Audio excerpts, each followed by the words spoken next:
Now at 6, one of the men accused in a Vancouver child sex abuse investigation back in court later today. Devin Haskins joins us live with the latest. Plus, one small business owner taking things into her own hands. What she's doing to try and prevent people from shoplifting.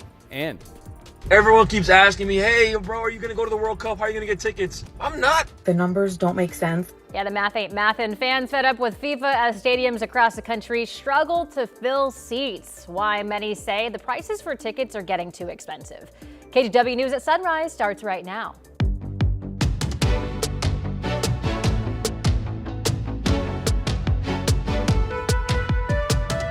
Good morning, and thank you for joining us on your Monday. I'm China Green. And I'm Matthew Herchick. Hope you had a great weekend. Rod Hill and Chris McGinnis are standing by with our weather and traffic. Yeah. You guys made it through Mother's Day? We did. Everybody call their mom? Matthew, China? I did, yes. Yep. Christopher, your mom lives here. Mom visited for dinner. Yeah, it was great. That's very nice. My mom lives here. We went out to Mother's Day brunch or buffet. It was really nice. Hope you had a good Sunday. We have a beautiful Monday coming up. Schnookwan's Casino Resort in Lincoln City. You can see the blue skies. This will basically be a sunny day from start to finish across our entire region. Here's the Vancouver, the Springs of the waterfront. Sun's now up and already pretty bright out there. Looking at the Columbia River, 52. There's downtown Portland, 53. And here we go with a gorgeous, gorgeous day. Hope you can get outside and take advantage. 68 degrees at noon.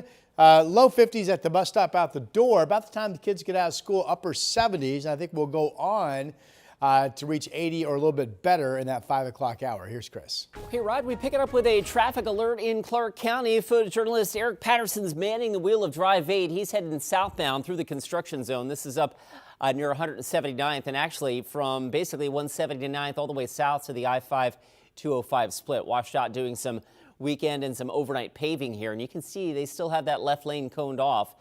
Just for perspective, that is a busy stretch of roadway. About 65,000 cars and trucks a day roll southbound through this area. That southbound left lane and possibly even the center lane expected to be blocked through as late as 8:30. So that will create some delays for folks getting in from northern Clark County down towards Salmon Creek throughout the day and throughout the morning today. Otherwise, our drive off to a pretty good start, and I have no other major freeway trouble out there. The rest of the freeways look pretty good. China?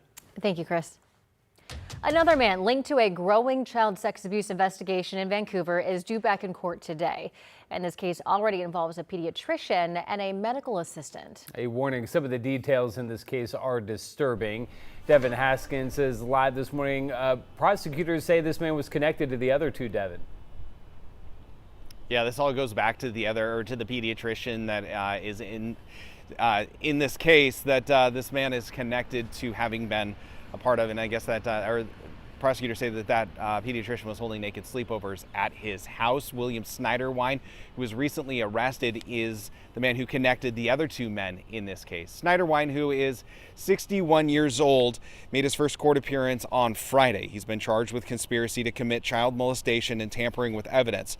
Prosecutors say Snyderwine introduced Chad Hartley, a medical assistant, and Dr. Michael Wilmington, a pediatrician, who have already been accused in this case. They met at a nudist bowling event. The medical assistant faces several charges related to this case himself, including child molestation and multiple counts of dealing and possessing child pornography. Wilmington, the pediatrician, was facing a felony warrant for child molestation for allegedly hosting naked sleepovers with young kids at his home, but was found dead earlier this month of an apparent suicide. Prosecutors say once Snyderwine learned of the investigation, they say he tried to cover it up. So the defendant was aware of his two friends having warrants done on their homes last week and then took steps to destroy his own evidence prior to BPD coming to his house. Prosecutors say Snyderwine also has a previous sexual misconduct conviction from 1998 involving a 14-year-old in Indiana. Back to you. Devin Haskins reporting live this morning. Thank you, Devin. And a reminder, if you or someone you know is a survivor of sexual assault, help is always available. You can call the National Sexual Assault Hotline at 1-800-656-4673. Right when he was down on the ground already tased, Forrest took his gun out and shot him 3 times. A Vancouver family has big questions after an off-duty sheriff's deputy who is also their neighbor shot and killed their German Shepherd. According to the Skamania County Sheriff's Office, the dog aggressively charged at Deputy Boris Keogh-Roglo. When the dog didn't stop after being shocked with a taser, he shot it. But the owner says the deputy has had an issue with her dog for years. One neighbor we spoke with says they've never had a problem.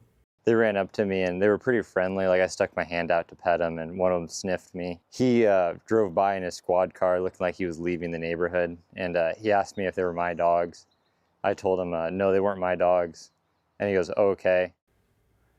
Animal control confirmed the German Shepherd named Dodger was involved in a bite incident in 2024. And last summer, they got a report of 2 dogs running and acting aggressive outside.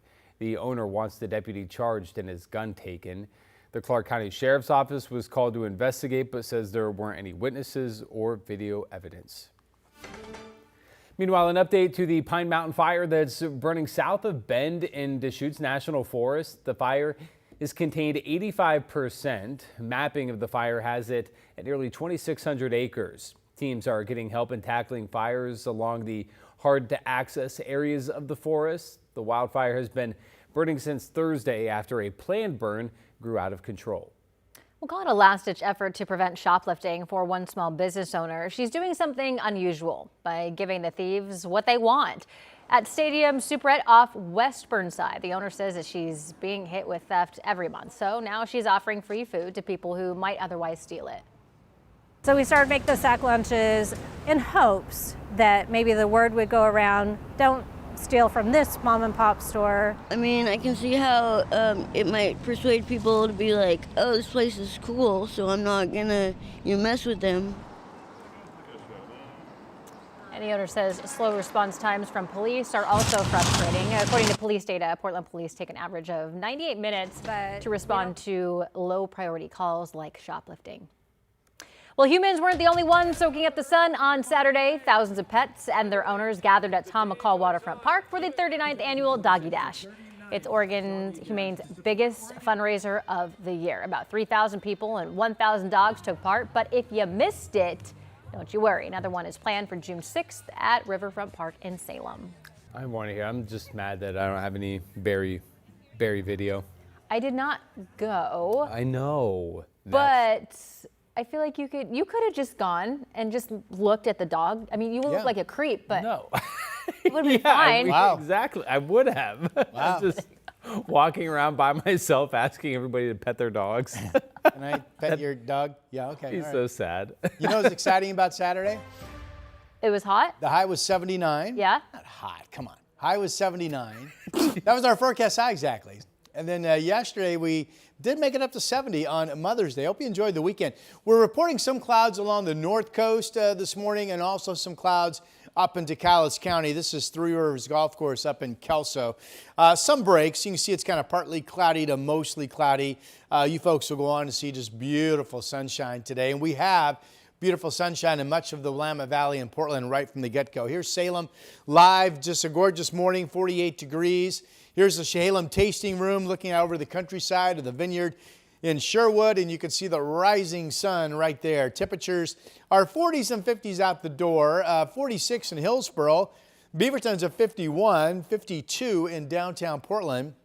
Salem, we just saw 48, and it's 50 degrees down in Albany and Corvallis. A light wind to maybe just a touch of a north breeze out the door this morning. This goes on to be just a gorgeous sunny day, really all areas across our state. 80 in Burns, 75 LeGrand, upper 70s to about 80 from Eugene up through Portland, Vancouver, Kelso, Longview, 60s to about 70 degrees at the coast. Just an absolutely fabulous Monday. About 82 at the warmest, I think, in Portland today. 87 tomorrow. A mostly sunny day to increasing cloudiness, leading to the possibility of thunderstorms in the valley Tuesday evening. And right now, Futurecast models love rain being fairly widespread in the valley Wednesday morning. So we'll see if we can get some of that. Your complete forecast, Futurecast, detailing what I just talked about, coming up shortly. For now, back to you.